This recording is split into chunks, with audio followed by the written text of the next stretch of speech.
चाहिए। आइए चर्चा करते हैं मेरे प्यारे साथियों। हाल ही में लोया जिरगा समाचारों में था। ये क्या होता है मेरे प्यारे साथियों? ये होता है। ये क्या होता है? बोले सर ये तो कोई आंसर ही नहीं हुआ, ये क्या होता है?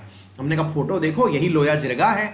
बोले मतलब? हमने कहा भाई अफगानिस्तान की सबसे बड़ी जो पंचायत है उसे लोया जिरगा कहते हैं। तो बोले क्या ये कॉन्स्टिट्यूशन के अंतर्गत है क्या? मतलब क्या ये संविधान के अंदर लिखा है या फिर इसकी वजह से संसद में ये मीटिंग हो रही है क्या? हमने कहा भाई संविधान बनने से पहले से हो रहा है ये। यानी कि ये ऐसी पंचायत है जैसे आप देश की पंचायत कहें तो ज्यादा अच्छा रहेगा। जैसे गांवों में नहीं होता है, अपने गांव में पंचायत जुड़ती है। अब गांवों में जो पंचायत जुड़ती है वो कहीं कॉन्स्टिट्यूशन में थोड़ी लिखा है। गांव की अपने कॉन्स्टिट्यूशन में तो ग्राम सभा लिखी है कि भाई कॉन्स्टिट्यूशन के अंदर आर्टिकल के अंदर बाकायदा जो पंचायत और नगर पालिकाओं वाला जो भाग है उसमें लिखा है ग्राम सभा होगी। लेकिन अपने तो पंचायत जुटती है ना भाई, और उस पंचायत के अंदर पूरी तरह की चर्चाएं होती है। तो बहुत सारे काम ऐसे भी होते हैं जो कि कॉन्स्टिट्यूशन में लिखे हुए नहीं है लेकिन होते हैं। एग्जैक्टली ऐसे ही अफगानिस्तान की जो सबसे बड़ी पंचायत है, अब इस पंचायत का मीनिंग ऐसे समझो आप कि ये पंचायत में सरकार के नुमाइंदे भी पार्टिसिपेट करते हैं। ध्यान से समझना इस बात को। सरकार के नुमाइंदे यानी कि सरकार के जो वर्तमान में अशरफ गनी जो वहां के राष्ट्रपति हैं अफगानिस्तान के, वो भी इसके अंदर मंच पर बैठे हुए हैं। अगर आप फोटो देखें तो 1 मिनट के लिए हम फोटो दिखाएं आपको, तो ये देखिए, ये जो व्यक्ति आपको पन्ना लहराता हुआ दिखाई दे रहा है, इस पन्ने के अंदर आपको जो व्यक्ति दिखाई दे रहा है यही है अशरफ गनी। ये यहाँ के राष्ट्रपति हैं। कहाँ के? अफगानिस्तान के। तो ये मंच पर बैठे हुए हैं, यानी कि जो सब लोग बैठ करके जिसको निहार रहे हैं ये राष्ट्रपति ही है जो सामने बैठे हुए हैं भाई। इनकी बगल में जो हाथ बांध के खड़ा है ये है अब्दुल्ला, यानी कि इनका मेन अपोजिशन लीडर, जिसने इनके ऊपर एलिगेशन लगाया था अशरफ गनी के ऊपर कि आपने चुनावों में धांधली की है। तो कहने का मतलब ये है कि ये सारे के सारे जितने भी बड़े लोग जो हैं जो देश का प्रतिनिधित्व करते हैं अफगानिस्तान का, वो इस बैठक में उपस्थित होते हैं। तो फिर बोले सर इसका मतलब यह हुआ कि इस बैठक में तो जो भी निर्धारित होगा वो संविधान में सबसे ऊपर होगा, यानी कि जो कॉन्स्टिट्यूशन में लिखा है उससे भी ऊपर की बात हो गई। हमने कहा देखिए बात यह है कि यह आधिकारिक रूप से तो मान्य नहीं है, लेकिन भाई आफ्टर ऑल सरकार भी तो जनता से मिलकर बनी होती है। अगर जनता के नुमाइंदे ही अगर ये बात बोल दें कि हमें ये चाहिए और ये नहीं चाहिए, तो फिर सरकार का गिरना तय है भाई। अल्टीमेटली इसने जो कहा वो सारी बात मान ली जाएंगी। तो अभी चर्चा में क्यों आया है ये? भाई साहब हाल ही में लोया जिरगा की मीटिंग बुलाई गई। असल में इस मीटिंग में जितने भी पक्ष होते हैं देश के अंदर, चाहे वो फिर छोटी सी पार्टी हो, रीजनल पार्टी हो, कोई जातीय समूह हो, कोई कबीलों का जो हेड हो वो हो, जो प्रतिनिधि हैं जितने भी देश के अंदर प्रतिनिधि हैं वो सब आते हैं इसके अंदर, इंक्लूडिंग तालिबान। समझ रहे हैं आप? तालिबान भी आता है क्योंकि तालिबान भी प्रतिनिधित्व करता है भाई। तो ऐसी स्थिति में ये लोग आए और इन्होंने आकर के क्या कहा? इन्होंने कहा 400 तालिबानी आतंकवादियों को छोड़ दिया जाना चाहिए। कितनों को छोड़ने के ऊपर इन्होंने ऑर्डर दे दिया? 400 तालिबानी आतंकवादियों को छोड़ देना चाहिए। कौन छोड़ेगा? अफगानिस्तान सरकार 400 तालिबानी आतंकवादी छोड़ दे। तो यह निर्णय लिया गया मेरे प्यारे साथियों इस स्थिति के अंदर। अब आप जानेंगे कि सर ऐसे कैसे आतंकवादियों को क्यों छोड़ा जा रहा है और इन्होंने ऐसा कौन सा आतंक मचाया था। हमने कहा भाई इन्होंने गजब आतंक मचाया था। ये लोग सारे के सारे मर्डरर्स हैं, यानी कि इन सब ने कहीं ना कहीं बम ब्लास्ट किया हुआ है, यानी कि ये एकदम खूंखार आतंकवादी हैं। इनके अंदर से 5-10 तो ऐसे हैं जिन्होंने अमेरिका के नाक में दम किया हुआ था।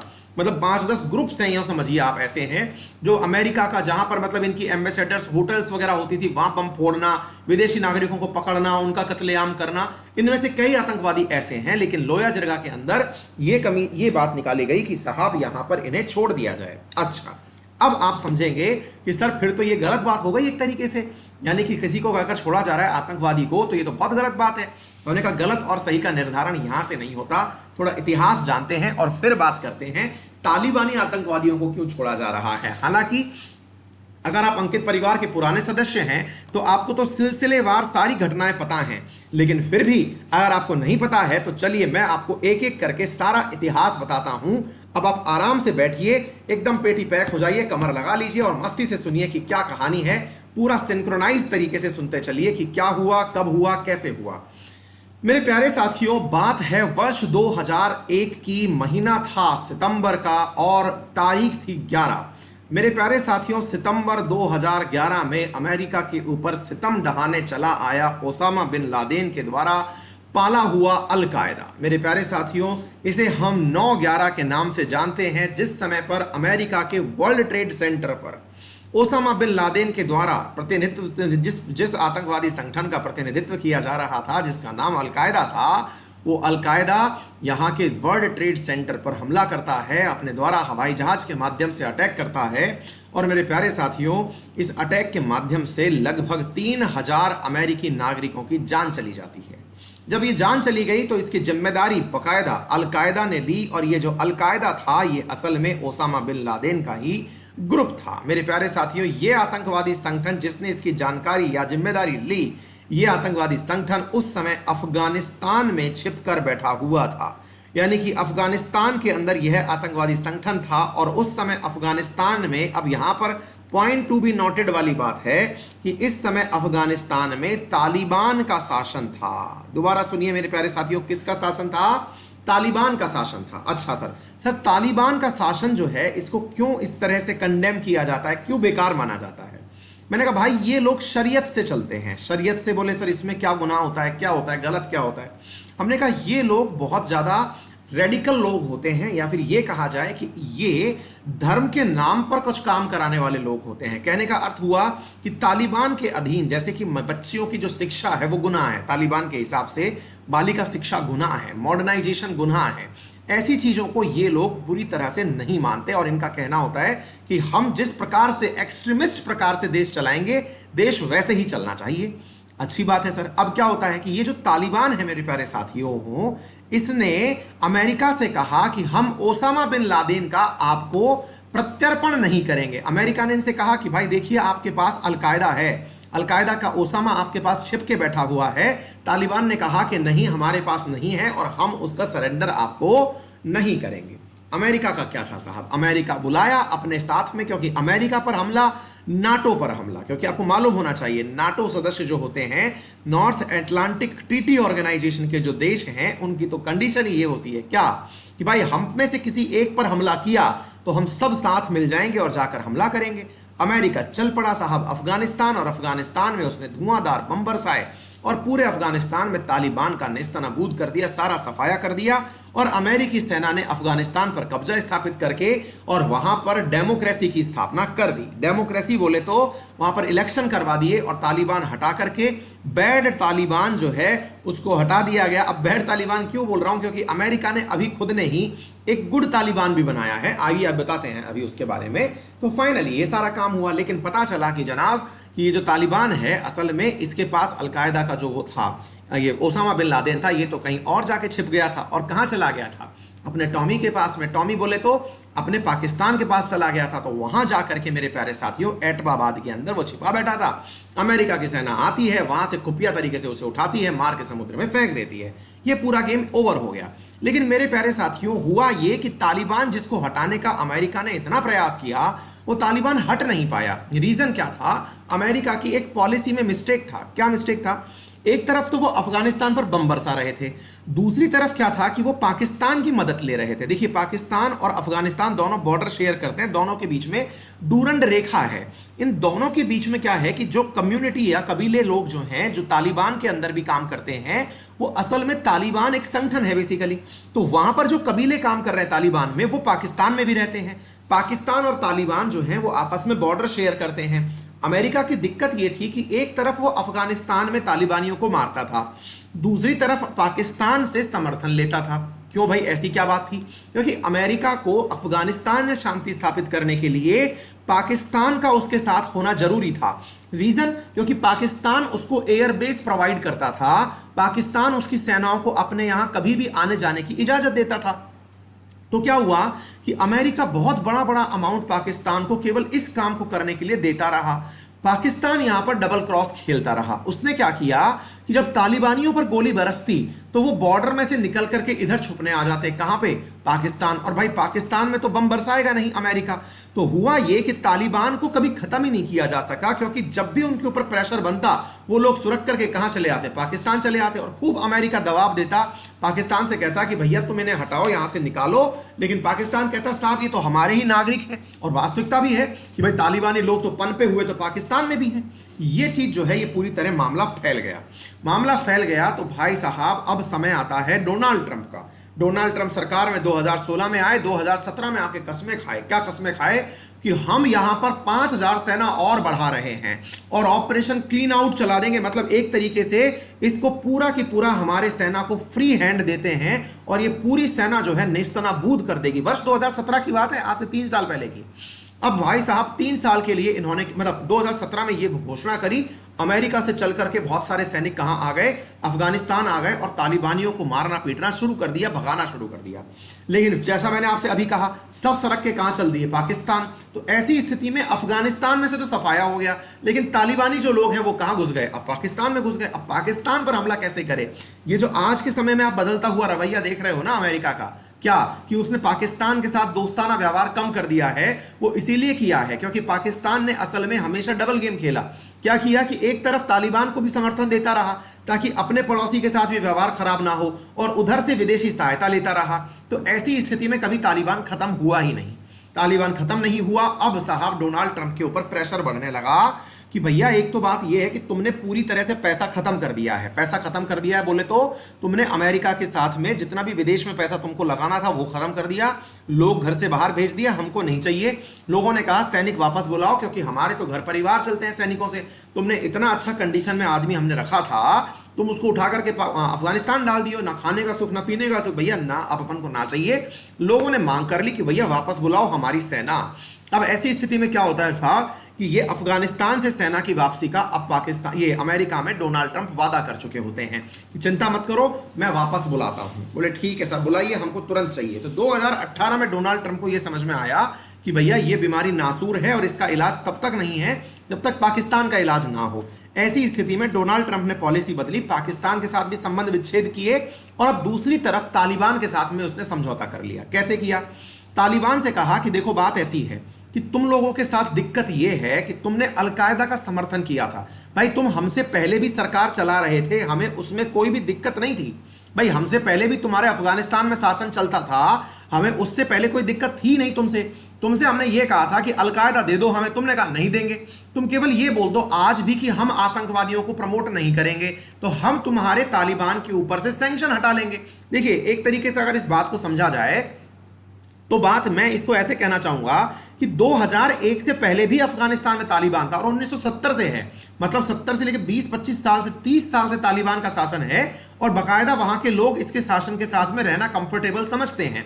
यानी उनके यहां पर शिक्षा का स्तर इतना ही है कि वो लोग अपना काम चला लेते हैं और अपने यहां पर जो भी माइंस वगैरह हैं उनमें खुदाई वुदाई करके जो पैसा मिलता है उससे घर चला लेते हैं, अफीम की खेती करके बढ़िया सन्न रहते हैं।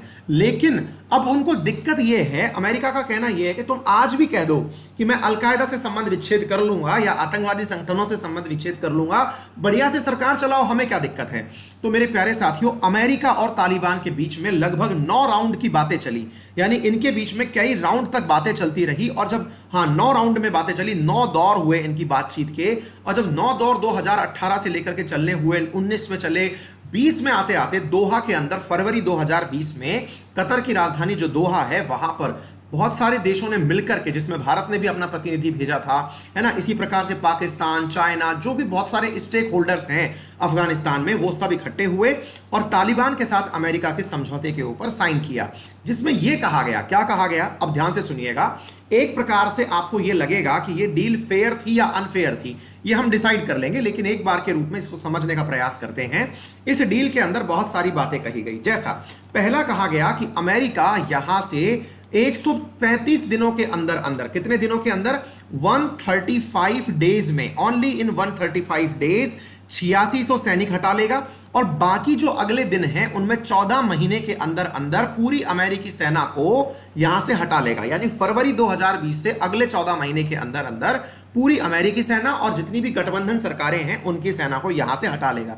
इसका एक पक्ष और भी है, और पक्ष क्या है, अमेरिका में चुनाव है नवंबर में। अगर डोनाल्ड ट्रंप ऐसा नहीं कर पाते तो इनका चुनाव में अपना स्टैंड कमजोर हो जाता और वहां पर ये अपनी जनता को मुंह नहीं दिखा पाते। ऐसी स्थिति में जब अपने सैनिकों को वापस लाने का जो वादा इन्होंने किया किया था, अगर उस वादे को ये नहीं निभा पाते तो अमेरिका की जनता इनसे खफा रहती और ऐसी स्थिति में यह संभव था कि डोनाल्ड ट्रंप चुनाव में हार जाते। देखिए इनकी स्थिति जो वर्तमान में बन रही है, उन स्थितियों में ये जो वादे किए थे उनको पूरा करते जा रहे हैं, यानी कि अपना जो अमेरिकन फर्स्ट का सपना है ना, अमेरिका प्रथम जो इनका निर्णय है उसको फॉलो करते हुए आगे निकल रहे हैं। अच्छा, अब क्या होता है, दूसरा काम इन्होंने क्या किया, इन्होंने अपनी तरफ से ये कहा कि तालिबानियों से कि देखो हमें तुमसे कभी दिक्कत थी नहीं भाई, हमने तुम्हारे आदमी मारे, तुमने हमारे मारे, हो गई बात बराबर, अपन दोनों की लड़ाई झगड़े थे वो खत्म हो गए, कोई दिक्कत नहीं। लेकिन अब तुम्हारे ऊपर, चूंकि देखिए इस पॉइंट को यहीं से शुरू करना जरूरी है कि 2001 तक अफगानिस्तान में तालिबान का शासन था, तो ऐसी स्थिति में सरकारें तो पहले से चल रही थी ना। तालिबान गुड और बैड ये बाद की बात है भाई, ये तानाशाही नहीं है, ये एक ऐसा संगठन है जो धर्म के आधार पर काम करता है, लेकिन इसका अर्थ ये नहीं है कि ये तानाशाह है। इनका अपने समुदाय के लोगों का ध्यान रखना, इनका अपने ख्याल रखना, इनका अपना तरीका है। अमेरिका का मानना क्या हुआ कि ठीक है एक काम करते हैं, तुम्हारे ऊपर लगे हुए जो सैंक्शंस वगैरह है ना, तुम्हारे ऊपर यूएन में सैंक्शन लगे हुए हैं, यूएस के सैंक्शन लगे हुए हैं, उनको हम 3 महीने के अंदर अंदर तुम्हारे ऊपर से हटा देंगे और आराम से तुम अगस्त 27 तक इन सभी सैंक्शन से मुक्त हो जाओगे। कौन कौन से सैंक्शन? यूनाइटेड नेशन के द्वारा लगे हुए सैंक्शन और यूएस के द्वारा लगे हुए सैंक्शंस, इनसे मुक्त कर दिए जाओगे। और ऐसी स्थिति में यूएन और यूएस के जो सैंक्शन हटेंगे, इसकी डेडलाइन दी गई 27 अगस्त। 27 अगस्त तक सारे सैंक्शन हटा दिए जाएंगे। यानी कि अभी कुछ दिन में मैं आपको एक न्यूज और पढ़ाने वाला हूं, जिसमें मैं आपको यह पढ़ाऊंगा कि इन्होंने सैंक्शन हटा लिए हैं। एक और बात जो यहां पर कही गई वो ये था कि एक काम करते हैं, देखो युद्ध चला है, लगभग 20 साल हो गए अमेरिका और तालिबान को आपस में लड़ते हुए, तो ऑब्वियस सी बात है तुमने हमारे लोग मारे, हमने तुम्हारे लोग मारे। ऐसी स्थिति में अब एक काम करते हैं, हमने तुम्हारे लगभग 5000 लोग गिरफ्तार किए हुए हैं। हम उन 5000 लोगों को, जिन्हें तालिबानी समझा जा रहा है, हम उन्हें रिहा करवा रहे हैं अफगानिस्तान सरकार से कह करके।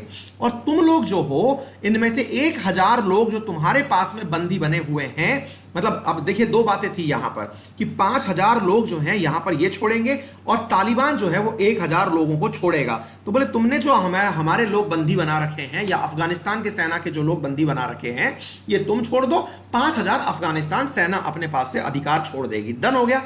लोया जिरगा क्या है? अब क्या हुआ कि ये बात हो तो गई, ये बात हुई किस किस के बीच में? ये अमेरिका और तालिबान के बीच में हुई, लेकिन इसका मतलब क्या ये निकला क्या कि क्या ये अफगानिस्तान की जनता को ये बात पसंद है या नहीं? देखिए 2 बातें हैं, आपको यहां समझना जरूरी है। जिस प्रकार से हम लोगों ने पहले भी इस मुद्दे को उठाया था क्लास में, तब मैंने आपको बताया था कि यूएस किस प्रकार से फेल हुआ तालिबान में। 2 बातों को समझने का प्रयास करिए। अपन ने जब इस घटना को एक अन्य प्रकार से आपको सुनाया था, तब मैंने पूरी स्टडी आपको ऐसे सुनाई थी कि अमेरिका किस प्रकार से तालिबान में फेल हुआ। लेकिन जब ये लोया जिरगा हो जाता है और इस लोया जिरगा में यह कहा जाता है कि 400 तालिबानी आतंकवादी छोड़ दिए जाएं, इसका मतलब क्या है कि अमेरिका ने इन सभी प्रतिनिधियों को जाकर के तो धमकाया नहीं होगा ना भाई। अमेरिका ने तालिबान से बात कर ली, अमेरिका ने सरकार से बात कर ली, लेकिन उसका क्या? जो कभी किसी कबीले का मुखिया है या कहीं का प्रतिनिधि है, उसका क्या? अगर वो भी यही कह रहा है कि आतंकवादी छोड़ दिए जाएं, जब देश खुद ही ये कह रहा है, देश के जितने भी प्रतिनिधि हैं वो सब सर्वसम्मति से ये कह रहे हैं कि आतंकवादी छोड़ दिए जाएं, इसका मतलब ये देश ही चाहता है कि वो आतंकवादी रिहा हो, अपने लोगों को यही रिहा करवाना चाहता है। तो फिर इशू क्या है? लोया जिरगा इसलिए महत्वपूर्ण है, आपको यह समझना होगा। देखिए अब तक वर्ल्ड मीडिया ने अमेरिका के इस कदम को इस प्रकार से कवर किया था, जो मैंने भी आपको क्लास में बताया था कि यह एक अमेरिका का फेलियर है। फेलियर क्यों है? क्योंकि अमेरिका ने एक प्रकार से खुद के मतलब के लिए सरेंडर कर दिया। लेकिन जब वहां के ही सबसे बड़े संगठन ने, जिसको कि यह कहा जाए पूरा अफगानिस्तान का पक्ष लेने वाला जो समूह है, उसने यह कह दिया कि हमको कोई दिक्कत नहीं है, आप कर दीजिए, तो ऐसी स्थिति में यह बात मानना और जानना जरूरी हो जाता है कि इसके पीछे की जो कहानी है वो यह है कि अफगानिस्तान की जनता तालिबान को पसंद करती है। नंबर 1 बात। नंबर 2 बात, अफगानिस्तान की जनता 20 साल से चली आ रही अस्थिरता को खत्म करना चाहती है। वो पूरी तरह से शांति में उतरना चाहती है। वो चाहते हैं कि पूरी तरह से यहां पर शांति की स्थापना हो, यहां पर किसी भी प्रकार का अब भय ना हो। तो मेरे प्यारे साथियों, ये प्रमुख परिणाम थे। ये लोया जिरगा इसलिए महत्वपूर्ण हो जाती है। ये अफगानिस्तान की न्यूज है। अब बात आती है भारत की। मेरे प्यारे साथियों, असल में भारत ने कभी भी तालिबान को रिकॉग्नाइज नहीं किया। भारत हमेशा से तालिबान के खिलाफ रहा और उसके पीछे है। रीजन है कंधार हाईजैक, उसको करने वाला भी जो अलकायदा था वो भी तालिबान में जाकर के तालिबान की ही शरण लिया था। तो ऐसी स्थिति में भारत का तालिबान के साथ कभी भी कोई अच्छा झुकाव नहीं रहा। लेकिन फिलहाल के दिनों में तालिबान ने स्पष्ट किया था कि कश्मीर मुद्दे पर और भारत के इंटरनल मैटर्स पर तालिबान इंटरफेयर नहीं करेगा। यानी कि इस समय तालिबान ने अपनी तरफ से यह रुझान साझा किया कि हम लोग अब एक जिम्मेदार सरकार चलाना चाहते हैं, हम लोग गैर जिम्मेदाराना या आतंक के माध्यम से सरकार नहीं चलाना चाहते। और देखिए, मेरा मानना यह है कि अगर तालिबान को यूएन, यूएस, इन सबके ऊपर से सैंक्शन हटते हुए मिले, अमेरिका का समर्थन मिला, चाइना का समर्थन मिला, रशिया का समर्थन मिला, तो उसका कोई विरोधी नहीं रह जाएगा। तो ऐसी स्थिति में उसके द्वारा आतंक को बढ़ावा देना नहीं रह जाएगा, जरूरी नहीं रह जाएगा। क्योंकि सामान्यतया ये लोग आतंक तब पनपाते हैं जब इनकी मांगों की सुनवाई नहीं होती, जब सारे देश ही इनके साथ व्यापार करने को तैयार हो जाएंगे, जब सारे दोष ये मान लेंगे कि हाँ भाई ये सारी तरह से सरकार चलाने में काबिल हैं, तो ऐसी स्थिति में आतंक का साथ नहीं लिया जाएगा। दुनिया को इनसे यही उम्मीदें हैं। लेकिन कोट अनकोट ये बात याद रखनी जरूरी है कि तालिबान ने अगर अलकायदा से किसी भी प्रकार के संपर्क रखे या कोई भी आतंकवादी घटना में वो फिर से लिप्त हुआ तो अमेरिका इससे भी भयानक हमला करके तालिबान को खत्म कर देगा। यह भी इस एग्रीमेंट के ऊपर लिखा हुआ है। यानी कि इससे अगला जो हमला होगा, यानी इससे आगे जो अमेरिका इसके ऊपर अटैक करेगा, वो बहुत ही भयानक होगा। तो यहां पर यह बात समझ लेना जरूरी है कि अमेरिका ने आतंक की समाप्ति के लिए इनसे जो निर्णय लिया है वो किसी ना किसी कंडीशन के तहत है। हमको यह बात समझना जरूरी होगा। डन हो गया? चलिए